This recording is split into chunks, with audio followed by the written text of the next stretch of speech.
do a little break. Hey, everybody. Yo, we're trying to figure out what we're going to do here. We were just talking about taking our glasses off and then trying to read the screen. Hey, go. Bill, Hey, here how you in doing? Burlington. Good day. We're old. We need glasses. Welcome to Fishing Canada Live. This is the final leg of our 5-month Great Ontario Getaway giveaway. Can you believe it? 5 months. Honest to God, to me, we just started. It blew past, didn't it? It went quick for sure. So we thought we'd give you a different look, something that we're working on for future podcasts. So we're trying to podcast and webcast. We're trying to come up with something different. Yeah, leave a comment if you like our little set here at Buttlescott Lodge. This reminds me of Red Fisher. Hi, friends, there at Scuttlebutt Lodge. We got some tall tales. If you guys like what you're seeing here, let us know. Or suggestions for live casts, please. Send the Nuke dude is at Cat Island Lodge and having a great time. Wonder where that is. Cat Island? Yeah, I don't know Cat Island. Let us know where that's at, dude. Cat Island Lodge. They got internet there, so that's a good thing, obviously. Hey, Lori. Hi, Nick. Hey, Nick. What's up, bud? It's the new dude's Tyler. What's the matter with it? The last winner. Oh, cool. Thank you. Nick just came in and he's old school. He says, I want to communicate. I want to do it in person.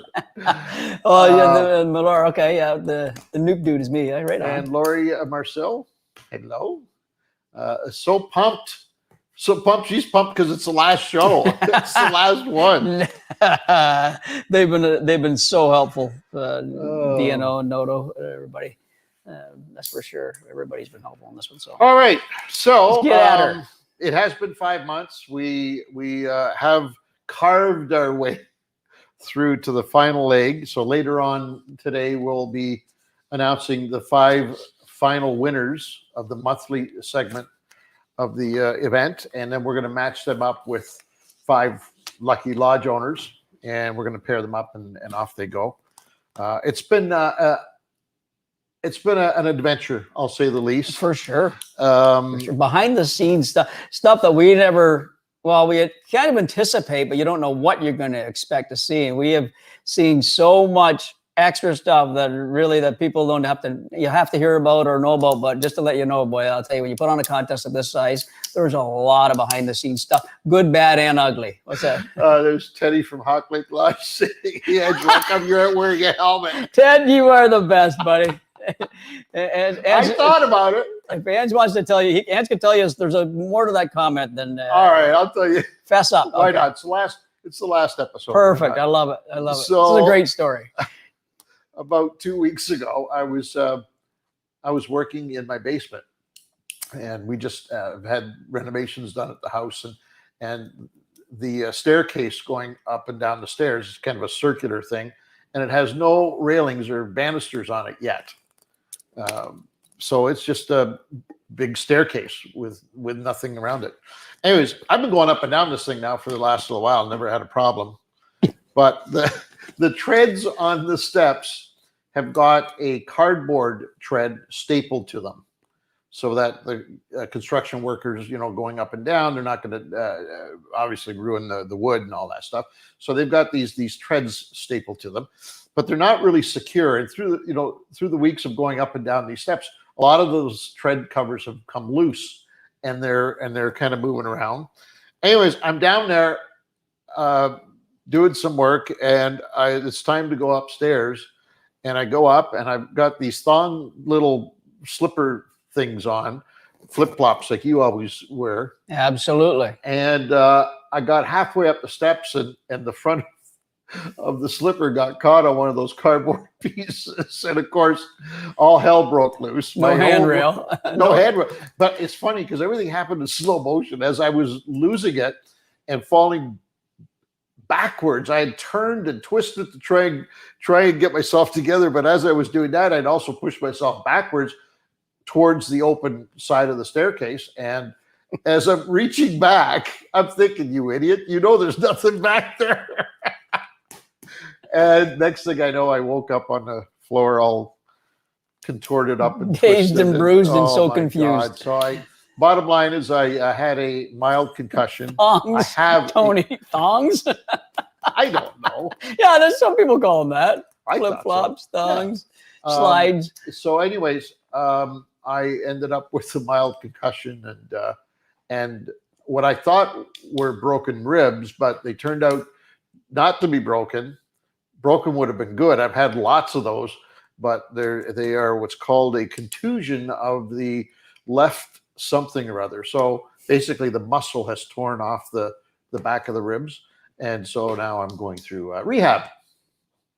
You sound like you need to go through rehab after something like that happens. Did you have a little shot or anything before that happened? No. There was no alcohol involved. That'll teach you not to wear a thong anymore. There is going to be alcohol involved in today's program. I can tell you that. So any of you, kiddies that are watching, Uncle Pete and Uncle Ange will be partaking in a bit of libation today to commemorate the end of the Great Ontario Getaway Giveaway.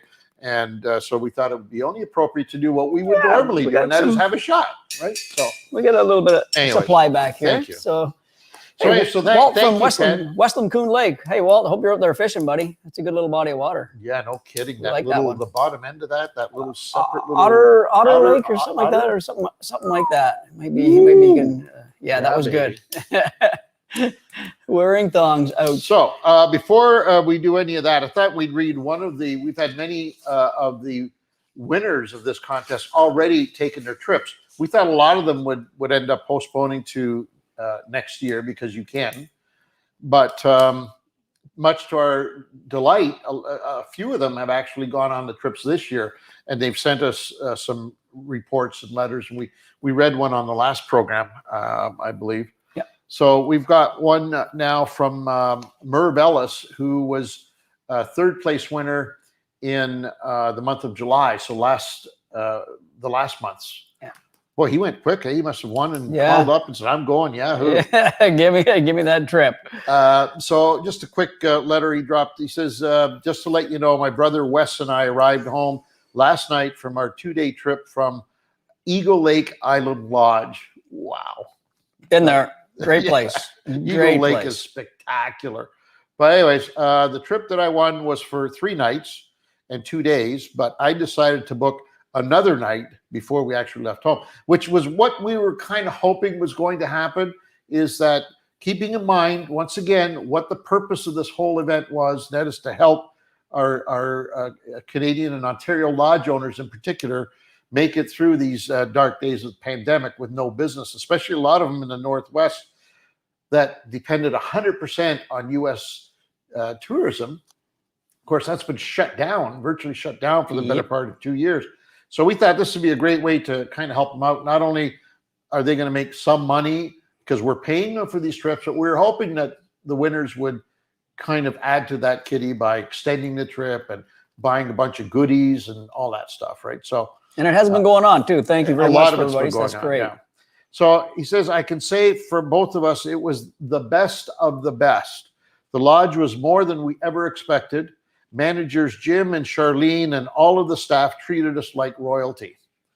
The large cottage we had was the best. Beds were very comfortable, and the wood stove for heat, well, we needed it every night during our stay to make it more enjoyable.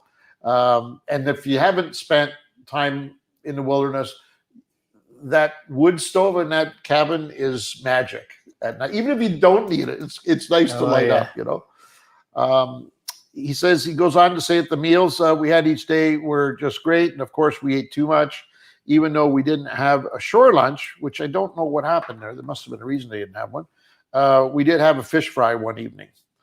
Our guide Adam put us on the walleye every day. Between my brother and I, we caught 150 walleye. I have included the largest walleye that we caught. Maybe we can put them up on the screen, whoever's in charge of that, boys. Of course, my brother caught the largest at 29 inches. Mine was 26. There's a 26-incher. And there's the 29. What a walleye. Look at that. Wow. That's an Eagle Lake beast right there. Oh. Way to go, boys. That's fantastic. We'll pass on our experience to as many people as possible, which is what we were also hoping to get from this contest. people just word of mouth. Let's just talk it up. We've got a great thing here in Ontario. We've got a great thing in the wilderness, and not just Ontario, all across Canada. It is truly the last frontier. And whether, we become callous to it or not, the rest of the world looks at Canada as truly the last frontier. And we're hoping that this contest will somehow take that story and expand on it, make sure we tell as many people as possible that when they're considering a vacation, let's just do it at home this year. We've got the best possible vacation spots on the planet. Let's take advantage of it. And obviously, these folks are saying the same thing. They're saying they're going to pass the word along to many people as possible. And hopefully, they'll decide to take the opportunity to experience what we recently had at Eagle Lake Island Lodge. I want to thank the Fishing Canada folks, Noto, and Eagle Lake Island Lodge for giving my brother and I a very enjoyable fishing trip of a lifetime, one that we will never forget. And I'd also like to add to that, if I could, Destination Northern Ontario, who were instrumental. Dave McLaughlin and his group were instrumental in putting this contest on. Without them, we would not be sitting here talking about the contest. So I just want to reach out to them and say thank you very much for Absolutely. Absolutely. But I got a question quick. Somebody's talking about 38-inch. Did we say something wrong, or is there more on that written? I'm not sure, because we talked about a 26 and a 29-inch walleye. There was no mention of a 38-inch walleye. That's for sure on this. I don't think I did. I don't think you did either. I'd be shocked if I said something wrong. Yeah, not. Anyways, those are fantastic fish. A 29-inch walleye, man, you're getting close to 10 pounds on that fish. That's very close to 10 pounds, that big one. So. Then from Charlene, who is the general manager of Eagle Lake Island Lodge, she writes, says, we also are super thankful to have had the opportunity to participate and to be selected as a winning lodge. Merv and his brother Wes were truly some of the best guests we've had up on the island. Which is fantastic. I mean, keep in mind, a lot of these places, I know this is hard to believe, but a lot of these places, and this might be one of those, they don't usually get Canadian guests.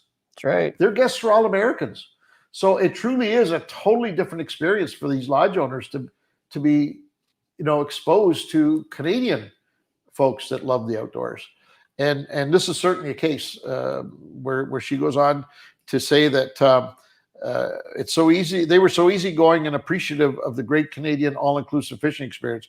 I think everyone might have shed a tear when they left, including Wes. So that was That's good. Awesome. That is so fantastic. We want to thank a great story. Thank you for sharing that with us and the audience. And you know what? This embodies the very spirit of the Great Ontario Getaway Giveaway.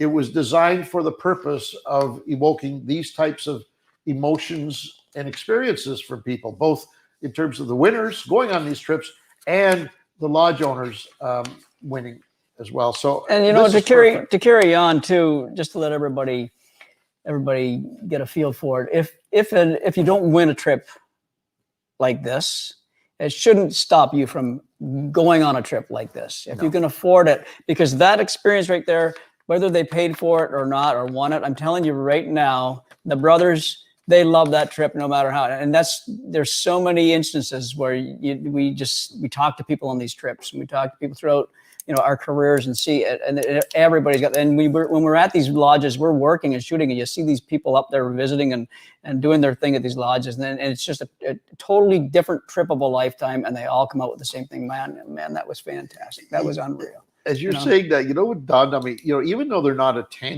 these trips are not tangible. In other words, it's not something that you can put in a box on a shelf and then pull it out at family get-togethers and discuss it stuff. Even though they're not tangible, they become family heirlooms. A lot of these trips are handed down from generation to generation in terms of stories and experiences. And if you haven't done one of these, I know you're saying to yourself, what in the hell is he talking about now? But they do. They become family heirlooms. There's something that people talk about for generations, about that trip that they took to, whether it's Algonquin Park or Quetico or one of these wonderful lodges. They become part of the family history and the story. Yep. And we're always telling you that. And that's why it's so important, regardless of whether you win here or whether it's financially difficult to take one of these trips. if you would just, and I think the reason that a lot of folks aren't doing it is because they just don't understand what they are. They just don't get it.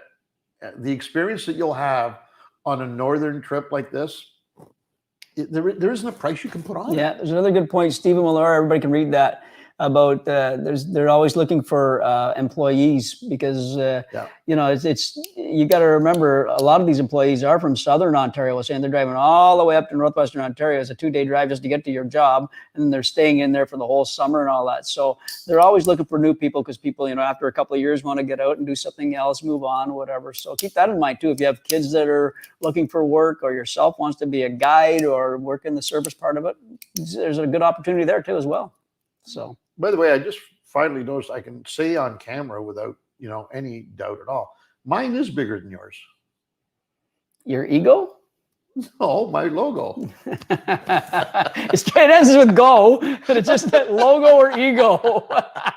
I do. There you go. There you go. I love it. I see Vic there. Hey, Vic, buddy, how are you doing? Vic Harrow's on the in the stream with us. So. Oh, good, because our next story is connected to the. I'm sure Vic heard this story. The area that Vic's in. Vic, by the way, was our very first guide for the Fishing Canada show on the Fraser River. Actually, I'm lying to you, Vic. Sorry, buddy. You were the second. I know that's devastating to know, but I don't want to make any claims. But you're our favorite, Vic. You're our favorite, and certainly our most consistent guide that we've had on the Fraser.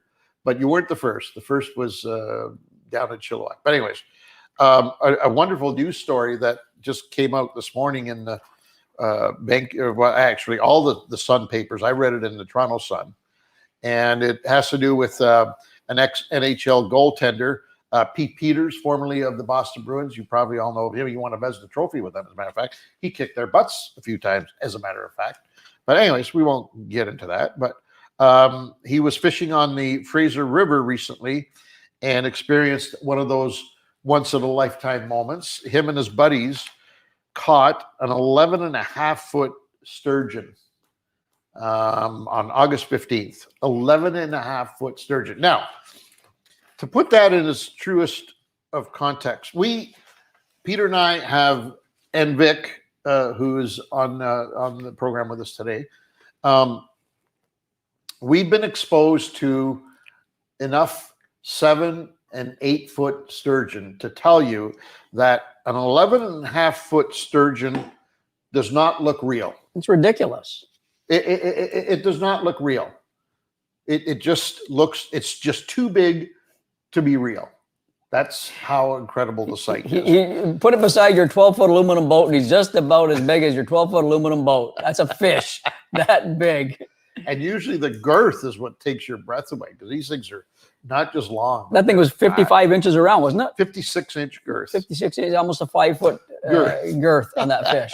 Think about that. They're just a beautiful beast. So, but what I didn't know, and so I learned from this article. First of all, listen, 11.5 foot to me is worthy of screaming from the rooftops. I don't care who you are or where you caught it. But what I did not know is that it could be a new record. And I don't know whether Vic can type in there and let us know. But apparently they called in all the experts to have it certified, the Guinness World Book of Records, saying that at the 11 foot 6 inches, it could be a new Canadian, if not sturgeon record. Wow. And its estimated weight was put at 890 pounds. Wow. That's almost There's a couple of comments about the age. They figure it's about 100-year-old fish, by the way. Yeah. Just to let everybody. So Vic, yeah, if you can take a look and maybe chime in a bit there, type in if it is a record, if it's a white sturgeon record, if it's a world record, if it's a Fraser River record, Canadian record, whatever, maybe you can find that out for us. But either way, the photograph of the gentleman, the 5 gentlemen that worked at landing this fish is one of the best photographs I've ever seen. Jordan, I emailed you that. Jordan, if you can get on the screen, I don't know if you have that handy or available maybe in the next couple seconds. Oh, there it is right there. Look at that. Look at this. Look at the head on that thing. Oh, You know, as I'm looking at that That picture, is though, so cool. and we've been in that position many a time, I'm thinking, like, all that fish has to do is just one flick of a tail. he's got all guys like dominoes. They're going to be flying all over the place. You have to be an NHLer to take that body check and get back out of it, That's because right. I'll tell you what. Wow. What a great perspective, though. I've seen Yeah. it from the front. And Like the that. head, that like just shows you the size of the head Anyways, of that fish. Congratulations to Pete Peters and all the rest of the gentlemen that were on that trip. That is going to become one of those memorable moments in time that will be spoken about, I'm sure, for generations, without any question at all. Beast. We got one more story to give you here. Actually, very two quick. more. Yeah, two more actually. But this one here, it's not to do with Canada. It's to do with Idaho, but it's very interesting in that it's a very Canadian iconic fish. They have brook trout in certain bodies of water in their mountains, and some of these waters, brook trout, are basically invasive. I don't know how they got there, but these lakes have cutthroat trout and rainbow trout in them, and they compete with their natural fish, the cutthroats and rainbows. So they want to get rid of them. Oh, there's the largest fish recorded during the fifth. Oh, sorry, it went blank on us there. Put that back up again, Nick. It got hidden, Nick, as it's going up there. It's, maybe Nick's trying to show it, maybe, or something like that. We'll see in a second here. Everybody else can see it. There it is. Largest fish recorded during the 50s when they commercially fished them was 13'8". Oh my But God. I believe they measured them differently. Yeah, this is from the fork, by the way. Yeah. The measurements today are from the fork to the snout. And it wasn't that many years ago, probably, going back 3 decades now, they used to measure them from length to length. And so there is quite a discrepancy when you do that, especially with sturgeon, Yeah. who do happen to have an incredibly long. The fork is very deep on a sturgeon. That's right. And So you you could squeeze probably- that, you can squeeze Oh, yeah. a lot out of that, couldn't you? You're going to pick up 10 inches every time, right? But regardless, our only question is 11 and a half foot certified catch on the Fraser River unique, and is it a new world record? I guess we'll look into it too. We'll look into it. So it's going back to the Idaho brook trout thing very quickly. They want to get rid of the brook trout in the lake. So there's a couple of ways of doing it. One of the ways is to chemically drop chemicals into the lake and kill the lake, and then reintroduce your fish, your natural fish. The other one is to put in tiger muskie. They wanted to put in tiger muskie. And I thought that was my thought at first too. That was my thought at first. But remember, tiger muskie are sterile. Yes, they are. So once the tiger muskie wipes out everything, then the tiger muskies will all die off as well. There you go. Or tiger trout as well. They can put it in there and they'll do the same thing. Right. But then they came up with, well, why would we do that? Why don't we reinvent the wheel? They are going to chemically create a new brook trout that will only spawn out male trout. So it'll be the males inject the female with the male only chromosome in the eggs. They will spawn all male trout, and eventually all the males will be all males. There'll be no reproduction, and it's going to die out. That'd be a wonderful world to live in. Like, imagine the dynamics would change pretty drastically. In a lot of bar fights going on, wouldn't there? Oh God! Okay. So think about that. Like, that's pretty crazy. Like that is insane. To just for them to be able to do that, the X and Y chromosomes, but 2 Ys or whatever it is in there. Or door number 4. Leave the brook trout. Leave the damn brook trout. Exactly. Okay, take advantage and look up to the heavens and say, thank you, Lord, for giving us yet another wonderful creature to enjoy. You can't. However, it's like the Atlantic salmon. It's like all these people, you know what I'm saying? There's the natural. You have to go back to the... Okay, but the natural has been evolving for millions of years on this planet. You think this is the first time that a species has moved into that body of water over the last million years? Throw tigers in there. I'll start fishing tiger muskies. I don't give a shit. But no, we have to figure out how can we introduce a genetically test tube creature that we design, because we own it. I guess we can lay claim to. We'll have papers to prove that it's ours. How can we inject Mother Nature's waters with something that is not natural? Because that's going to help nature. Apparently, if we put something unnatural. It's called the super male brook trout, also known as a Trojan brook trout, YY brook trout, and M small y brook trout. The X chromosomes, Y chromosomes make the Y. It's freaking insane. But that's what's going on in the world, anyways. About that. You know why that's happened? You know why that? because we as humans have got, you mentioned something earlier on, egos, right? Mhm. There's some biologist slash scientist who has been working on a theory. Maybe he started when he was in school, coming up with a theory Right. that would see him develop and actually give birth to a brand new strain of brook trout. Yeah. And it's all his own. I don't know And why he you'd gets a want to do that. certificate and he puts it up in the wall and his name is on it and all that Why stuff. would you do that? Only to have them all die, though. Like, I mean, Oh. eventually they all die. So, but you're right. There's so much behind it. But anyway, Speaking of weird stories, we actually started this story. We were responsible for bringing it to mainstream media in 2017, when regular media was not really interested in anything like this. It started on our Outdoor Journal radio program on the Fan 590, Rogers Fan 590 in 2017.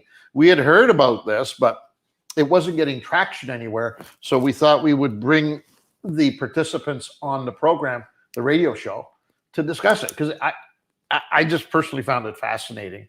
Whether it was true or not, the fact that these numbers were being spewed and nobody was even blinking an eye, I found that whole concept fascinating. I mean, it could have been all bullshit, to be quite honest with you. We didn't have any way of verifying the test results.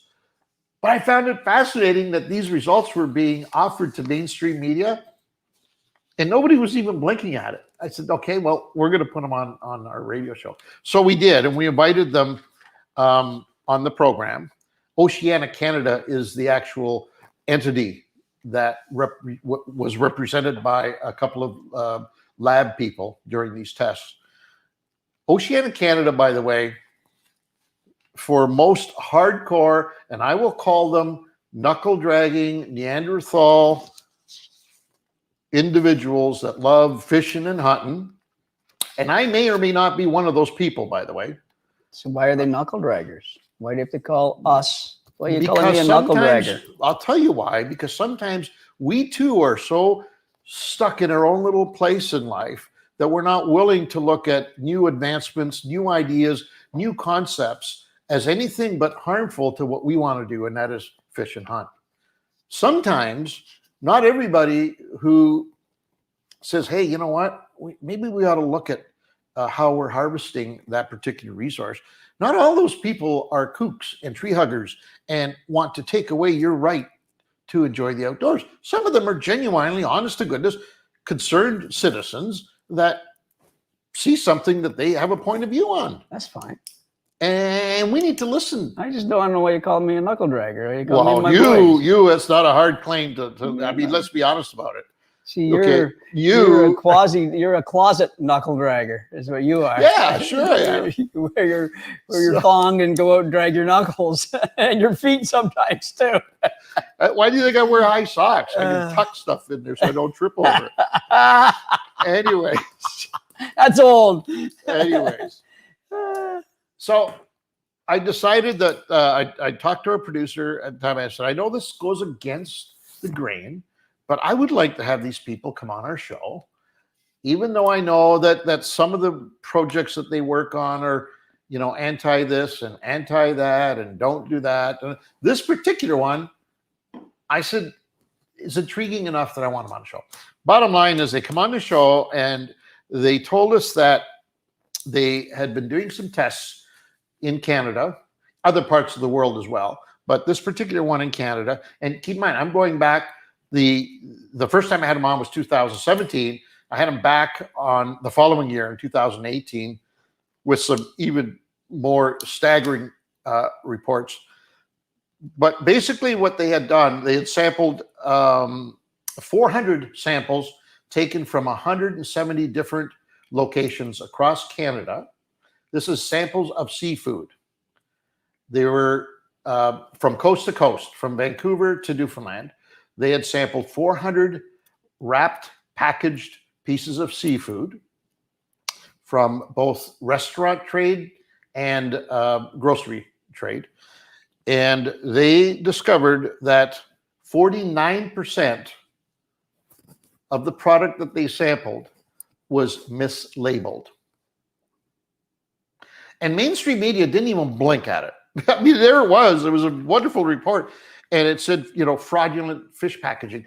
Mainstream was not interested in talking about it. So anyways, bottom line is we had him on the show. We probably woke a few people up with it. And Mainstream jumped on and started writing about it. And next thing you know, our government, the lovely, the talented, the wonderful Mr. Trudeau, who, by the way, I don't know whether you're aware of or not, but he just called an election during a pandemic. But anyways, we won't get political on this show, right? God forbid, no. Trudeau sucks! Sorry. Anyways, so as soon as they caught wind, they said, oh, well, that certainly doesn't seem right. As the federal government, I think we should step in and check this out. I'll tell you what we're going to do, they said. We are going to institute policies. We're going to put programs in place that will guarantee this will never happen again in Canada. And that was in 2018 when they made those comments. And that they were going to come up with a new system, Canadian system, that would be an elaborate boat-to-plate transferability. Seriously, transferability. I wonder where they got that from. It was going to be a transparent, traceable system that would be able to follow the product from the sea all the way to the shelf. And if there was anything inappropriate along the way, they would have all of the pieces in place to be able to put a stop to it. That sounds like a good answer to a problem, right? Sure. Why not? Absolutely. In 2019, almost 8 months after that statement was made public, in 2019, Oceana Canada did the same test again. And they sampled the same 400 pieces of seafood from 170 locations from coast to coast. And guess what, folks? God bless the federal government, because they obviously did something, because the test results were 1% better. Only 48% of the product was fraudulent. So it worked. Oh, wait a minute. Oh, hang on. Oh, wait a minute. Let me read that. Oh, the federal government actually didn't do anything. After they promised to look into it, the second time that the results were made public, they said, oh, no, we're still working. We're still working on that system. We're going to clean it up for you. So bottom line is this. Here's what's happening in Canada, by the way. And I don't want to get political because we're in the middle of a campaign. God forbid should I have any influence over anybody out there to help you decide which way to vote. But one thing I will tell you is that our government is involved in the corruption. This is not just something that Canada owns. A lot of other countries are involved in this Seafood Piracy Act thing that's going on right now. And that is that we're exploiting, first of all, third world countries to actually do the harvesting for us. A lot of cases, it's slavery, nothing short of slavery. You got to look into it to believe it. The methods that they use and the harvesting of the seafood is nothing short of modern age slavery. But then, because everybody's paying off somebody who's paying off somebody who's paying off somebody, they don't even have to be responsible for telling us what the fish is. So whatever's left in the bottom of the hold at the end of the day, let's call that crab for the sake of today's catch, and package it all up under crab. And nobody knows the better. Which is, maybe most of you are saying, yeah, you know what, it's okay. I mean, as long as I'm not going to die from it, who cares? You know, I'm Canadian. That's the way I am in Canada. Who cares? They're screwing me out of 50%. Yeah, they're screwing me. I'll tell you why. Because I love Chilean sea bass. It's one of my favorite meals to prepare at home. Chilean sea bass, which, depending on the time of year and where you buy it, could cost you anywhere from $25 to $35 a pound. Well, one of the things that they discovered during this test, this is a good one, is that 49% of the damn Chilean sea bass that I've been eating, 49% is catfish from a pond. Half. Oh my God. What's another good one? How about that lovely white tuna that we love on sushi? Yum, yum. I love that. How are you for It's sushi? pretty damn awesome, I have to say. Okay, well, here's one that you'd all need to look up. 50% of the white tuna that we consume in Canada is a fish called escolar. Escolar. Never heard of it. Right? Go check that one out. You'll throw up in your socks immediately, knowing that you consume that half the time. It's been banned in several countries, including one of the highest seafood consuming nations, Japan, and here in Canada. It's toxic. We don't even know we're eating it. It's toxic. You know how many times have you had sushi and one person out of the party, goes home and says, "Oh, how are you feeling? You fine?" "No, I'm fine."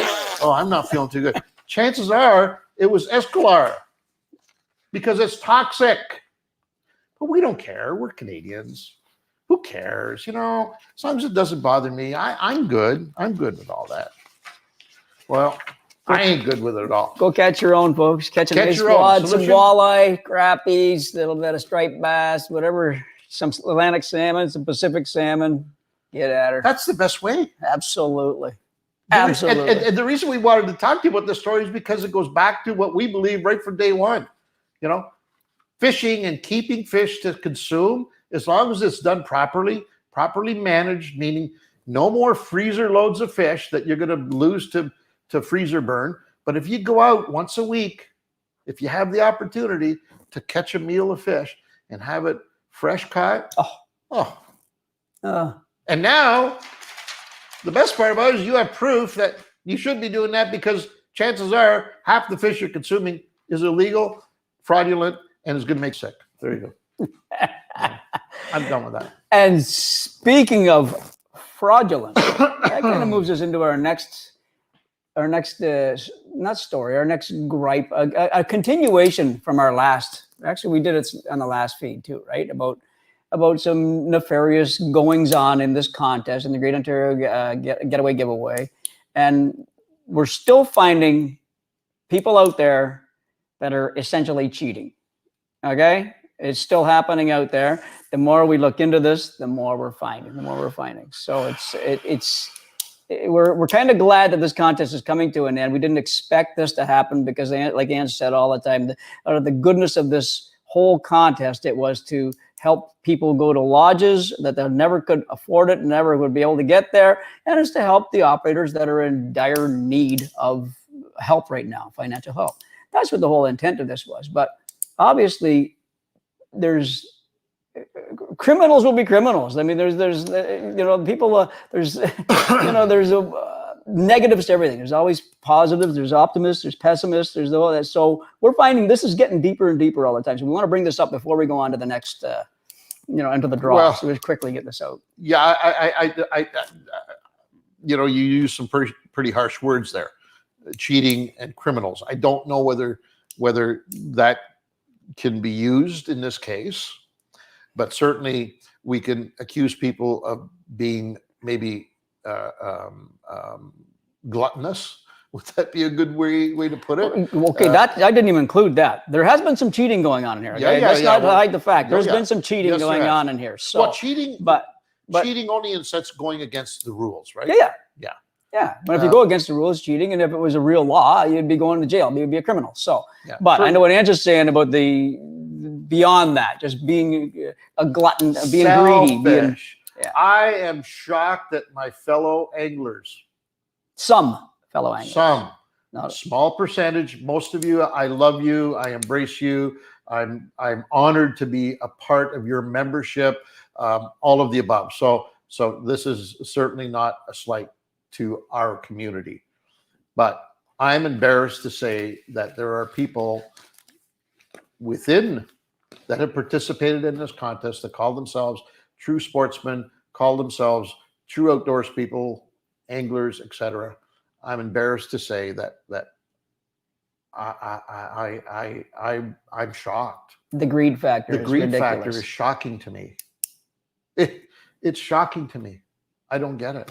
So anyways, we won't bore you with the details other than to tell you that today we were scheduled, after we do our 5 finalists and award them their prizes, we were going to go into a quick little regroup, and then we were going to make some final draws to get rid of whatever part of the budget, the fund was left. We were going to do some draws live and award additional trips. However, thank you to our team here that have brought this up to us. There is so much crap in our drum right now, as Pete alluded to, that is borderline illegal, downright cheating, that we are not comfortable with doing it live. There's going to be draws, by the way. There's Oh, yeah. money left over, and there's a good amount of money left over. Just let everybody know that that's going to happen. It is going to happen. However, we're not doing it live. We're going to vet every single one that we draw. Every single name that we draw out of that drum is going to be put through a process that if you even have a speeding ticket, we're going to know about it. How's that? If that's what it's going to take in order for us to be able to sleep at night, knowing that what we thought was going to be this wonderful initiative and great program and something that we could all embrace and enjoy and feel good during this shitty time that the pandemic has put on us, if it's going to take that for us to, that's what we're going to do. We're going to bet every single one of the winners until we are 100% sure that you deserve this great trip. We don't want any of these trips going to, I think some of them already have, to be honest with you, but they have, we know that. But to going to people that don't deserve it. We want all those of you that are on this list that are watching, and all the thousands of people that are on the list that have done this in the honest way. We're going to try our best to give you and only you the chances at the rest of the trips. The ones that we've got people that have got 25 different email addresses, and we're trying to get down to one IP. We've got all kinds of stuff now is going on. Those are all, they're gone. They are out. We are throwing them out so happily. We're not going to expose their names, but we're going to get their asses out of this draw. So they will not win anything for sure. So we're trying to do is clean it up. And some of the stuff, shame on us. To be honest with you, some of it, we kind of fostered it because, quite frankly, we didn't have the wherewithal at the beginning of the event to figure out all of the different ways that the scammers could scam. Yeah. Shame on us. Yeah. Shame on us. We should have had all of those possibilities in front of us when we worked with the team that built the contest, and we could have, at that point, instructed them better. But we didn't. What's our comment say there? It says, we know who has been dishonest, and we are disappointed in both ourselves and the dishonest. That's us. Yeah. Right. Nick, scroll down, please, on the new comments so we can see at least the fresher comments. You're getting behind on that one. Just a little. So, anyways, without further ado. So you got our gist here, folks. We apologize. We can't go live today. It's the wrong thing to do going live, because then we will be giving away trips to people that don't deserve it. That's it. And we don't want to do that. We want all of the trips that the folks from Destination Northern Ontario funded. We want all the trips to go to people like Wes. Exactly. Right. And Merv, the brothers, who they just genuinely appreciate it. They just genuinely enjoyed it. They embraced not just winning, they embraced the entire experience, and they get it. They understood. We want to make sure as many of those people win these prizes. And that's why we've decided to not do it live. We're going to do it this week. We will be posting the lucky winners, and they will be lucky. They'll be randomly drawn and beautifully vetted. They're going to be so beautifully squeaky clean. It's going to be scary. Absolutely scary. Yeah, the biggest problem with this whole thing is we had the coolest little setup for a drum and all the sound effects and all that. We spent time and money paying developers to come up with this great drum, and they actually, with our Fishing Canada apostrophe fish on the tickets and the whole because it was great. There's all that. That was to be happening today, and we can't do that because the cheaters stopped it. And we spent all of last week proving sound effects and visuals and the way the drum rolled, because they were, although it was virtual, it was physically like having the real drum. Yeah. We had every single one of the ballots with people's names on them in a virtual drum. So it wasn't just a visual thing.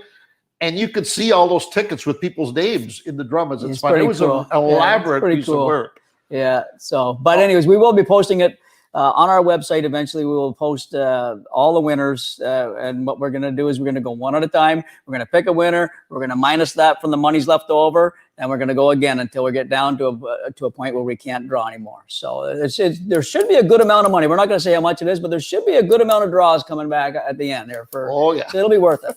So. So anyways, let's get on with today. These are today's Final number 5 winners. Number 1 through 5. We're going to give you their name, and we're going to give you a short synopsis of their story. And I believe we have a couple on, maybe on. We have a couple on, and I think the first winner we have actually on the show with us. Perfect. The name is Dale Dunlop from Guelph, Ontario. And look at that picture. That's just worth it right there. My God. The caption on this was fantastic, and you can see it. Daddy, could I try?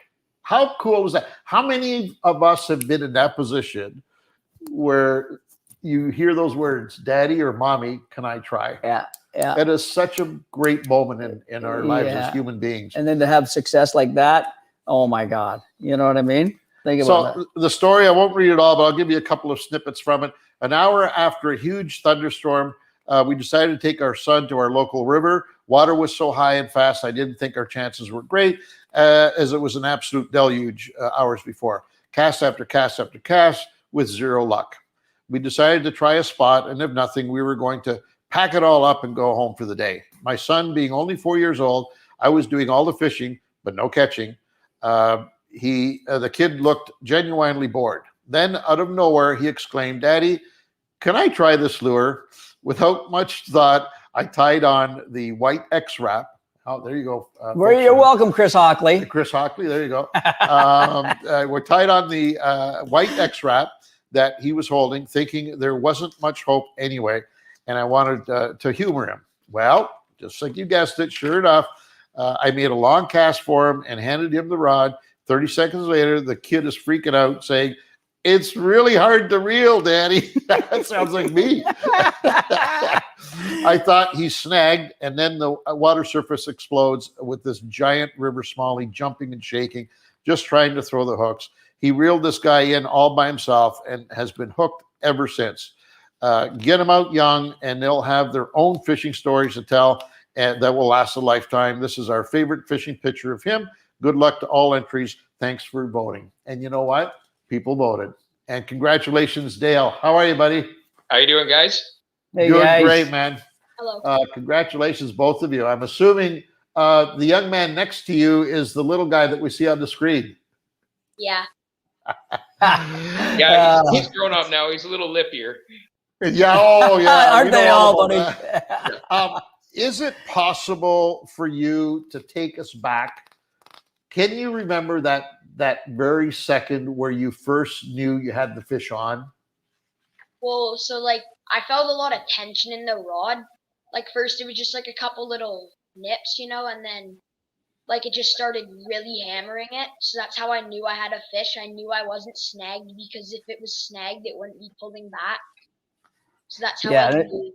You're lucky. You're lucky it was a smallmouth too, because if it was anything else, you might not have known. But the fact that it's a smallmouth, there's so in a river, that's a fantastic. How big was that fish? It looks pretty good. I mean, even though it was a kid, was it like a 3-4 pounder? Yeah, I'd say about 3.5, maybe 4 pounds pushing. Nice. Wow. Yeah. Nice. Fantastic. Good for you. And Dad, that moment that you knew it was going to happen, because obviously it was a tough day by the judging by what you wrote. It had been a really tough day.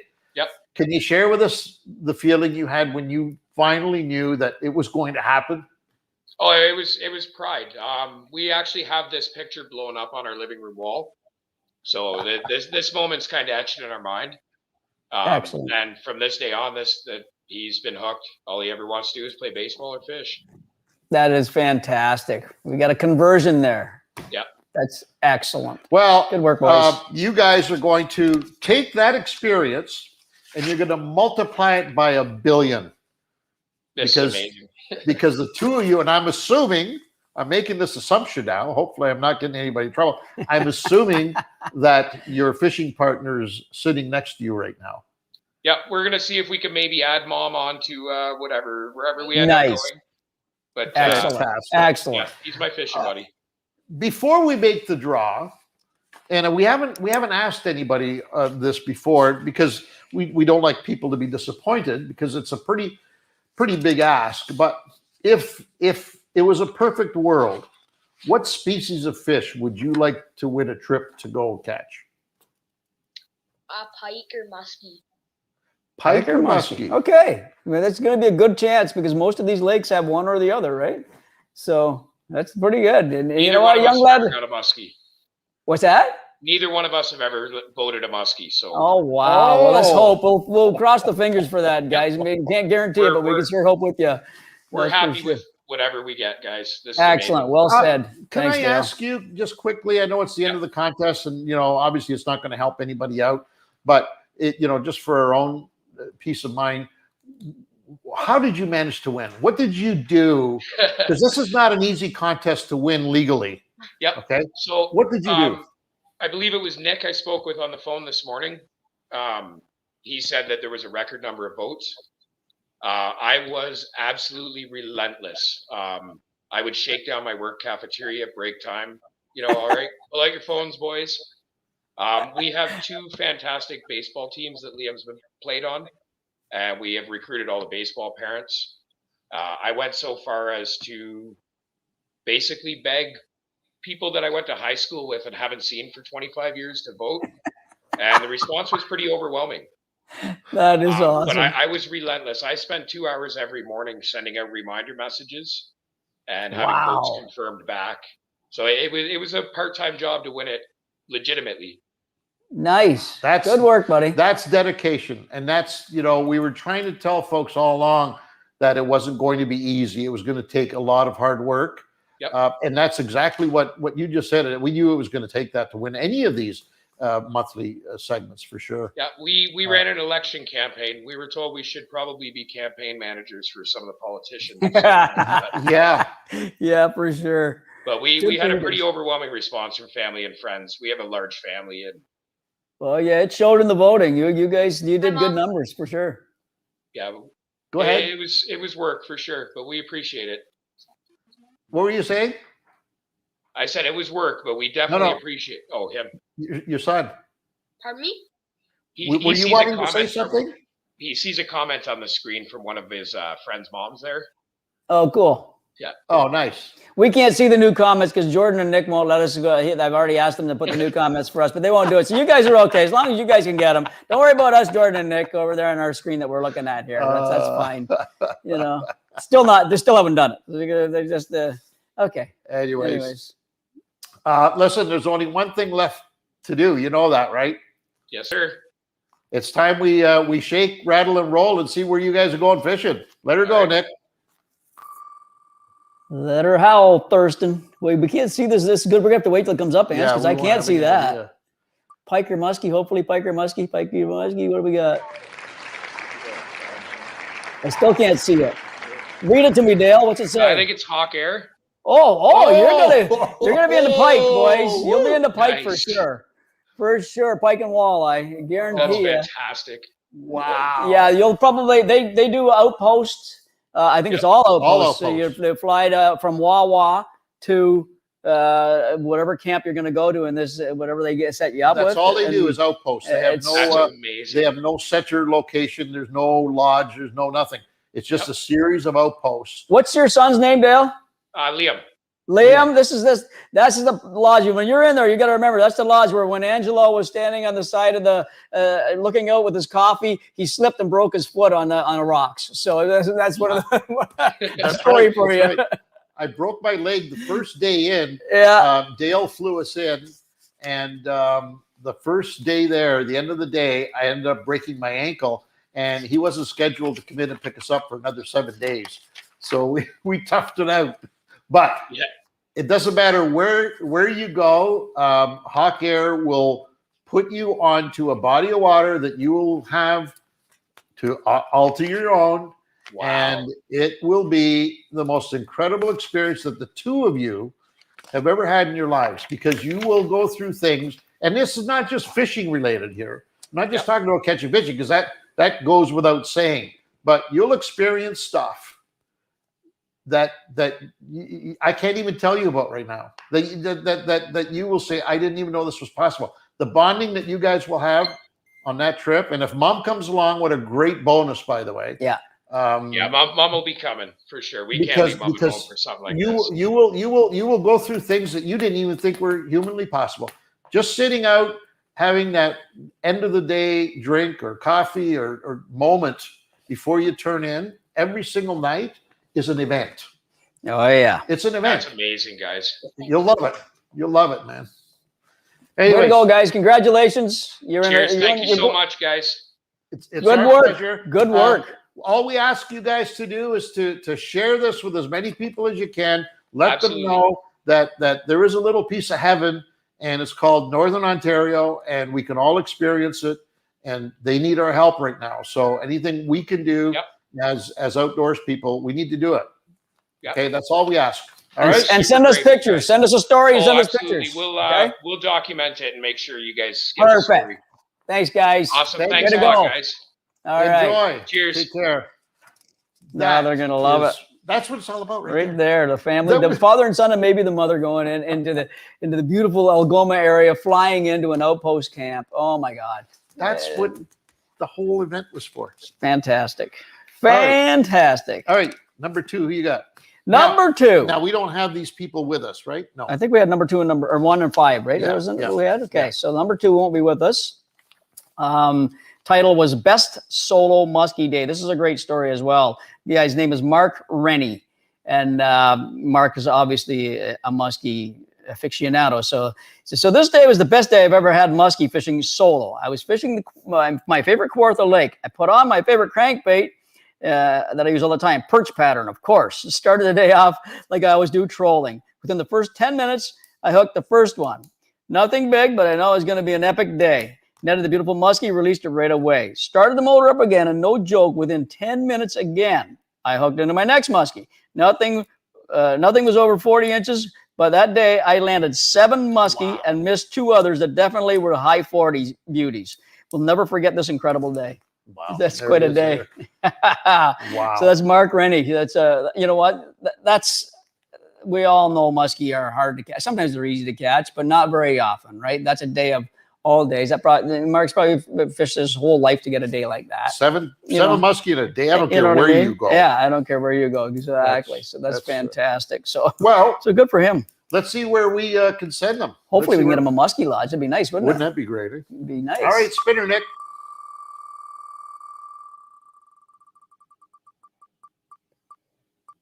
And don't forget, we can't see this, so you'll have to relay it to us. Lodge 88. Oh, fantastic. Yes. Well, but Mark, you're not going to get muskie there. No. That's the bad news, is you won't get muskie. But the good news is you're going to get pike, and the better news is you're going to get giant walleye. Wow. Okay. But better than that, and I know it's hard to believe better than that, because the walleye up there are breathtaking. Better than that, you're going to be looked after by, my opinion, and I'm entitled to an opinion, one of the top operations in the country in terms of customer service. You're going to be looked after by the most incredible people you'll ever meet, and they will stay with you the rest of your life, and they're going to share this wonderful experience you're going to have right from the beginning right to the end with you. And I could not be happier. Mark, just to give you a little something to look up, if you look up Raven Ouellette, she was an earlier winner in our contest. She went to Marmac, which is the exact same lake, Esnagi Lake, and you see what she did there for walleye, her and her husband or boyfriend, and you're going to see what you're going to get into fish-wise too. So what a trip! Yeah, congratulations. And I don't know how you're going to access it, because you can either fly in or you can train in. The only thing I would suggest, if you have the time, there's Dave McLaughlin. He says, I just stepped away for 2 minutes. And Dave McLaughlin is the owner. He's on there with you right now. The only thing I can tell you is if you have the time, you got to try the train experience. either going in, preferably going in rather than coming out, because that in itself is something that you will never forget. Cool. You will never, ever forget. So look into that. We did a train in one time where I think Via will never forget. I think it changed the whole thing for those guys we were with. Oh, God. Anyways, congratulations to Mark Rennie, and congratulations to Dave McLaughlin and all the Lodge 88 folks, because, man, I'm so happy that you guys won. That's all I can tell you. Fantastic. All right, number 3, also not with us today. Her name is Jenna, and she's from Perth, Ontario. And the title of her piece was Fish Lover. And there's the picture right there. How great is that shot? That's an awesome shot. Fishing is my passion. It's like therapy to me. When I'm on the water casting a line, it's like nothing else exists. I've always dreamt about a fishing trip, but I've never had the opportunity. Help make the dream a reality and give me a vote. Short, sweet, and to the point. And you know what? You got some votes, that's for sure. People read that and they were moved, just like we are, and they voted for you, and they voted for you big time. And so congratulations, Jenna. Well, I love the fact that it's therapy for me, because you know what? Isn't that wonderful? I've never thought of it that way, but it definitely is therapy for me. When I get out there with friends, or especially by myself, I just like, it's a decompression mode. You're just like, it is therapy. It's therapeutic. It's like, thank you. I wonder if anybody ever had a nervous breakdown fishing. I shit my pants when I saw a muskie one time. Anyways, Jenna, there's only one thing left to do, and that is find out where you're going to be enjoying. And I'm assuming you're going to enjoy this trip with the little lady that was with you on that shot. That'd be nice. We don't know. Yeah. But let's find out, Nick, where she's going.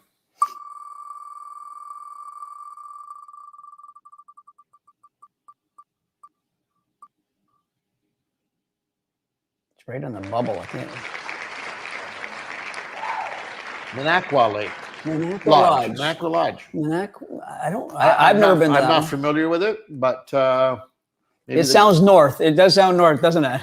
It's gonna be. Can help us with that. Yeah, maybe Lori will post something up about it. Yeah, I'm sure. So congratulations, Jenna. You've got an all expense paid trip to the Minocqua Lodge. We're having a hard time seeing this stuff, as you can tell.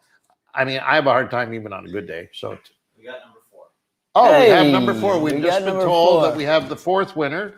And let's move on to number 4. We'll come back to find out where that. This winner. Oh boy. Oh boy. I'm looking forward to this, actually. So before you read us, this is yours 3. Before we do that, one of the things that this contest has done, it's made us very familiar with people that we, prior to launching the contest, we never knew. And this gentleman, if there was, and we don't like to go on publicly and say, well, I wish so-and-so could win one of these, contests, or so-and-so, because that would look like we're trying to force the issue. Hello? Hello? Did somebody forget to turn their phone off? Hello? Who was that? I wonder if it was who just called me, because I had mine on silent. I'm going to see if it was the same person or not right now.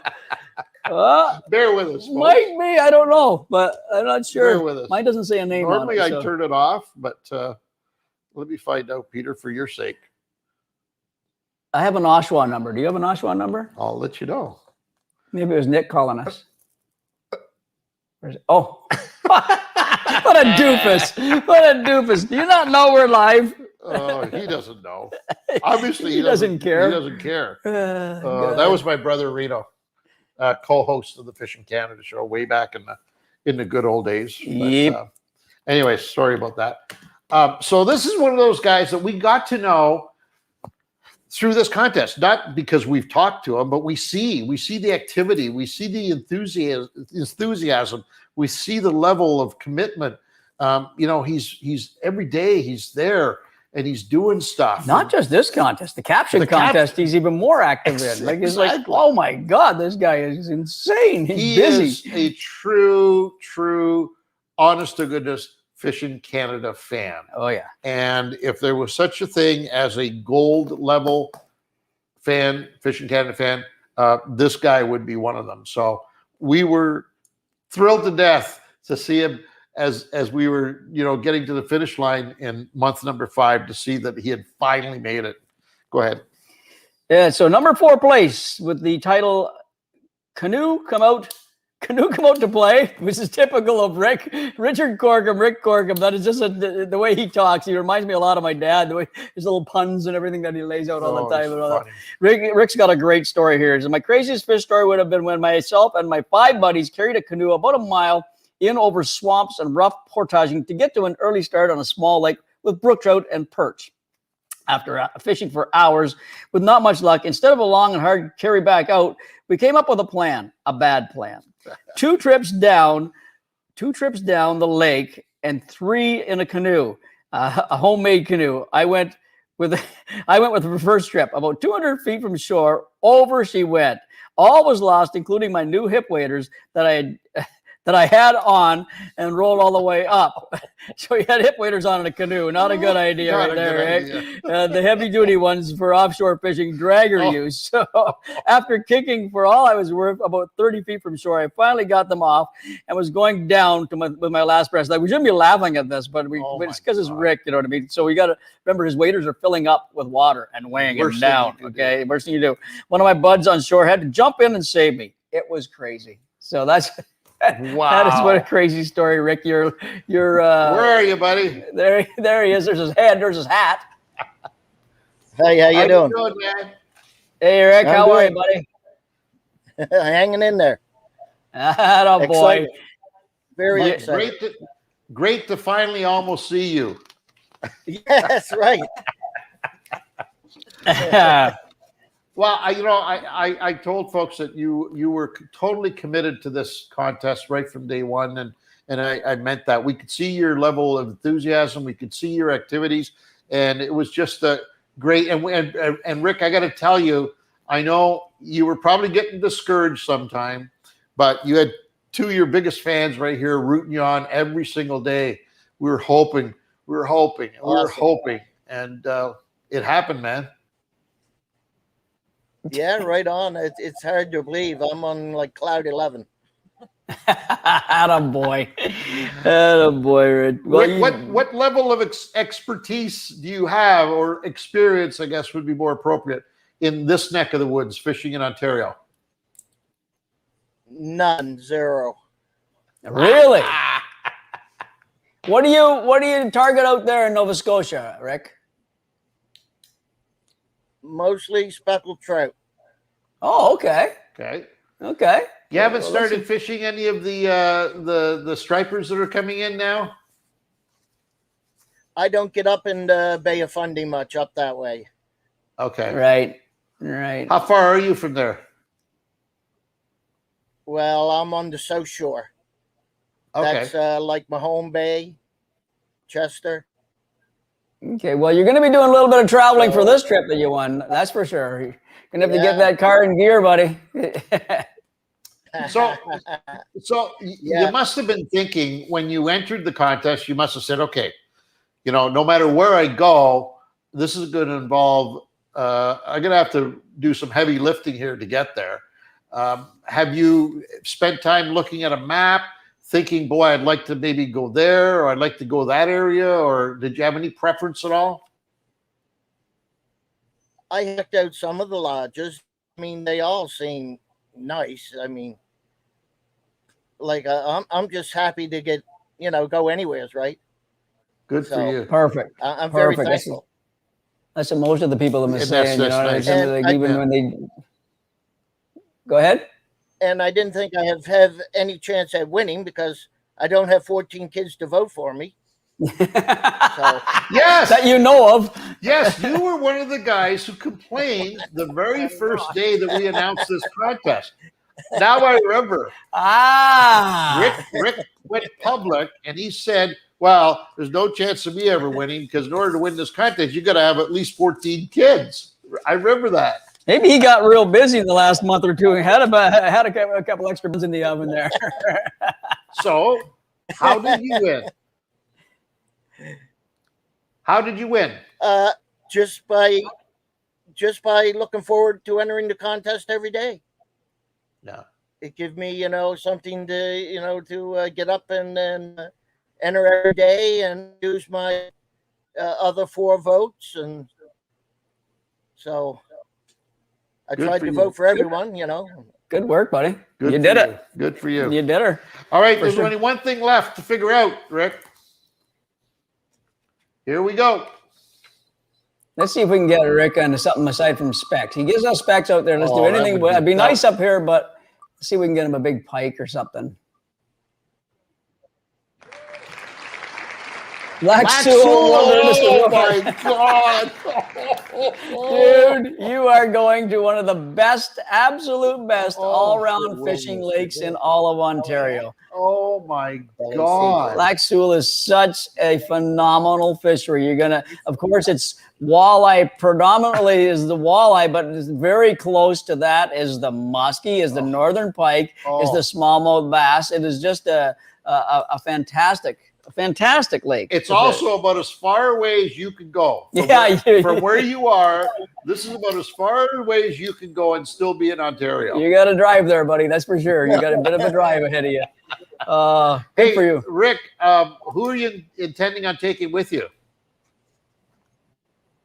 Not just sure. Tell you the truth, I'm sure I'll probably have a couple friends wanting to go. I'm sure they'll line up once you tell them what's going on. I'm sure they'll line up to see if they can be your choice. Rick's new buddy, best buddy. Absolutely. Well done, buddy. All right, my friend. Listen, congratulations. It's been great. All right, and we'll talk to you soon, my friend. Rick Corcoran. Fantastic. If there was an award for working hard at winning something from us, he would be the guy. Oh yeah, he would be the guy. Yeah, he is. The effort Rick puts in every day, not alone, not every week, every day that we see with the caption contest, with this contest, etc. He's a busy man. And winner number 5 in the last one for month 5 of the contest, Wilfred Mungazi. Wilfred Mungwazi. There you go. From Niagara Falls. Great picture of him holding a salmon by the looks of it. Yeah. He goes on to say, I'm originally from South Africa, Zimbabwe. This is a great story, by the way. Oh, it's fantastic. I visited my granny who lived in the rural areas, and one day I went with my cousins in one of the big rivers that was close to the village. Whilst fishing, something big pulled my line, and I almost lost my rod. I grabbed my bamboo rod and tried to land the monster. I was losing the battle as I was starting to get pulled into the river. My cousins yelled for me to let go of the rod, but I didn't want to and didn't know why they wanted me to let it go. One of my cousins ran to me and yanked the rod pole out of my hands and let it go. I was so furious and watched my pole being dragged toward the deep end. I asked my cousin why he did that, and he told me that what was on the other end of the line was not a fish, but a mermaid. He said, if I had held on, I would have drowned. How he knew, I've no clue. LOL. But hey, that's Africa for you. So anytime I'm fishing, I always ask myself, do these creatures really exist? Or is it just a myth? You believe anything when you live in a village. Well, congratulations. I believe Wilfred is on the line with us. Wilfred. Is he there? I thought number 5 was with us. No, we 5? lost 5. Okay, sorry. We just told we lost 5. I wanted to talk to Wilfred so bad about the mermaids. No, he just seems like a fun guy. That story is so good too. That's fantastic. And nice having somebody from Niagara Falls win. Yes, absolutely. We haven't had anybody from that area, so that's fantastic. Originally from Zimbabwe. That's so cool. Yeah, I guess we can say that's the farthest away we've had a winner. That is fantastic. All right, Wilfred. Only one thing left to do, my friend. Let's find out where you're going.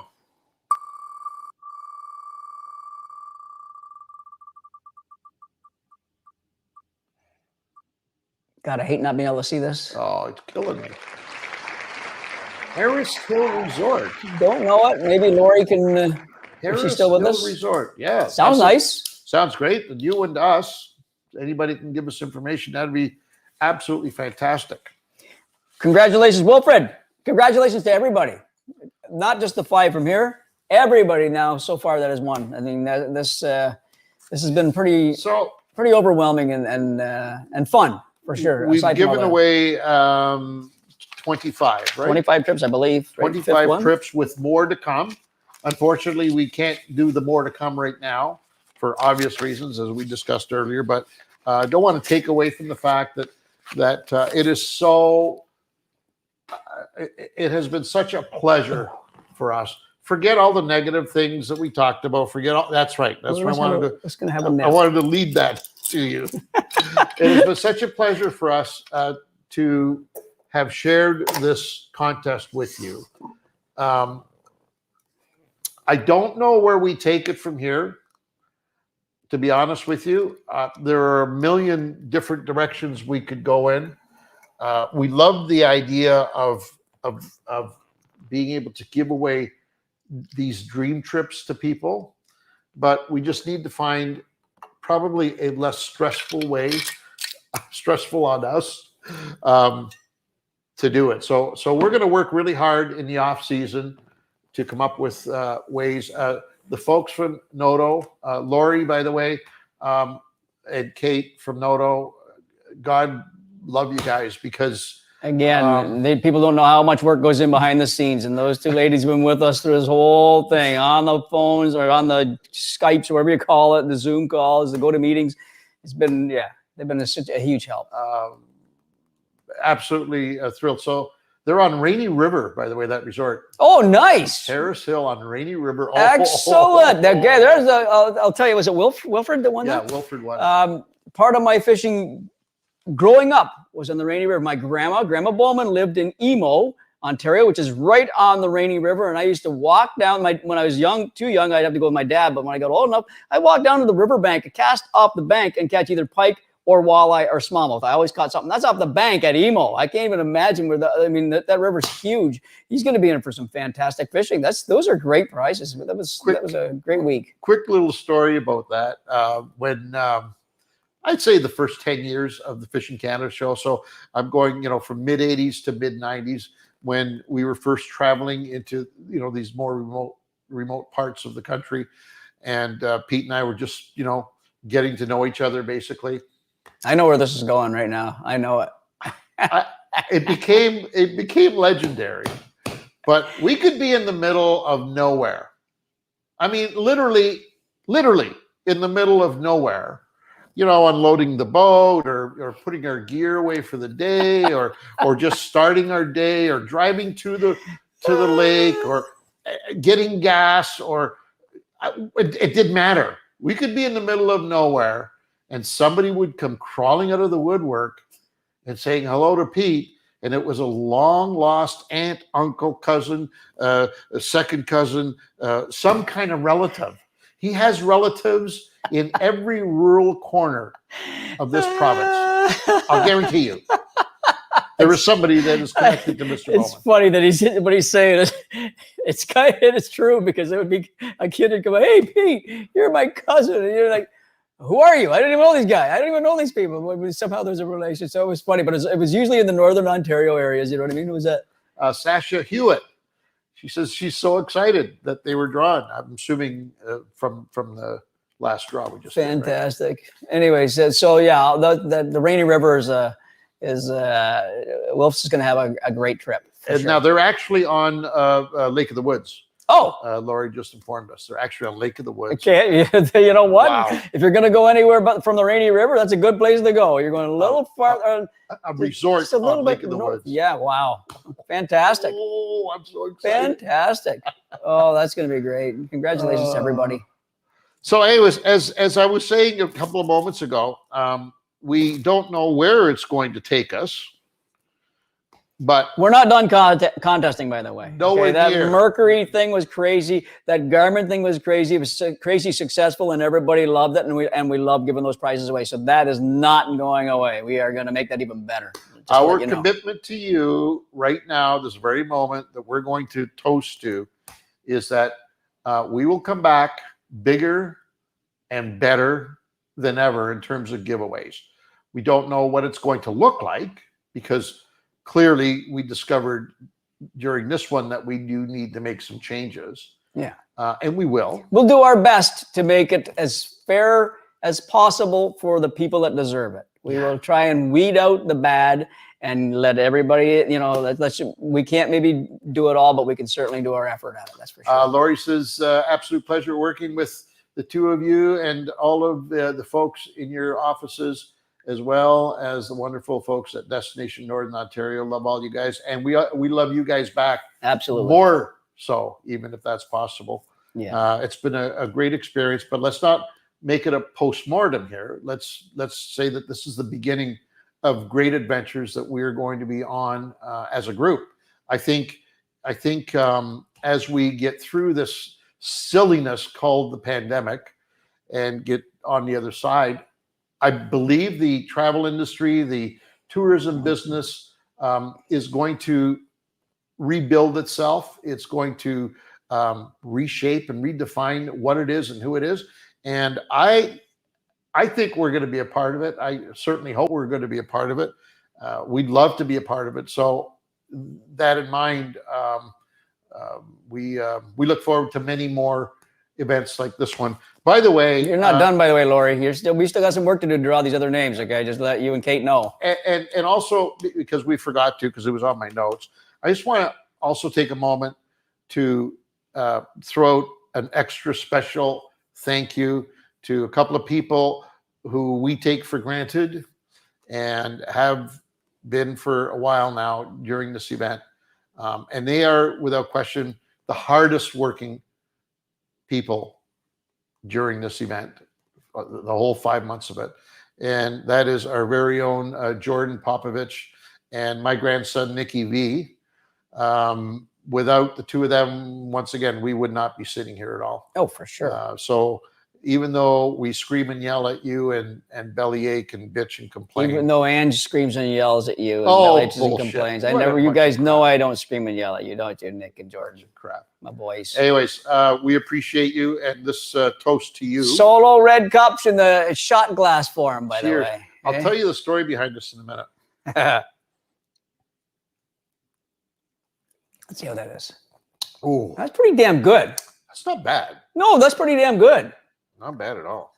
To be honest with you. So this set today that the boys, that Nick and Jordan put together is it's not just by chance. What's that? Choose to see aggressive criticism, not yelling at Pete. That's the boys. This set was not by chance. It's a set that we're working on for a future, not too distant future. In fact, I believe we're going into production here in the next couple of weeks on a new venture that Pete and I will be involved in. And this is going to be the set that is used, or a version of what you're seeing here today. And it's going to be a very interesting, a very controversial format and program. Doesn't mean we're not going to be doing the Fishing Canada show. Doesn't mean that we're not going to be doing fishingcanada.com or great Ontario getaway giveaways or all these other wonderful initiatives that we work on a daily basis. That's still ongoing. But we will be introducing. Thanks, Kate. We will be introducing a new program, new product for you to enjoy, and it will be a weekly product. That's about all I can tell you right now, but it's pretty exciting. We're really excited about it. It's a totally different format for us. It's going to be fun. And it promises to be very interesting. A good winter project for sure for us. Oh, yeah, for sure. For sure. All right. I think I hit all my notes, guys. Believe it or not, I got nothing left here. So be prepared. We're going to put notices. Jordan and Nick will put out notices via however they can, emails, social, everything like that. Once we have done all our tabulating, doing the draws, taking the leftover money that's left in the Great Ontario Getaway Giveaway, and we will be posting that up on our website. So we'll give you a link to go there, and you can see if you are indeed the winner, and then just get a hold of us. So we're looking forward to that. And that's Friday at noon. It'll be up. So you have this. The only other way that they're going to be able to find out is to go to fishingcanada.com. That's it. And but you'll be instructed. The boys will let you know. We're not going to email it the winners. No. We want everybody to go and check it out and see if you've won it, sort of thing like that. So that's the next phase of that. All right, listen. Without further ado, Mr. Bowman and I have some libation to consume. Well, we got the bottle's open. We got the Jack there too, and we got another Jack.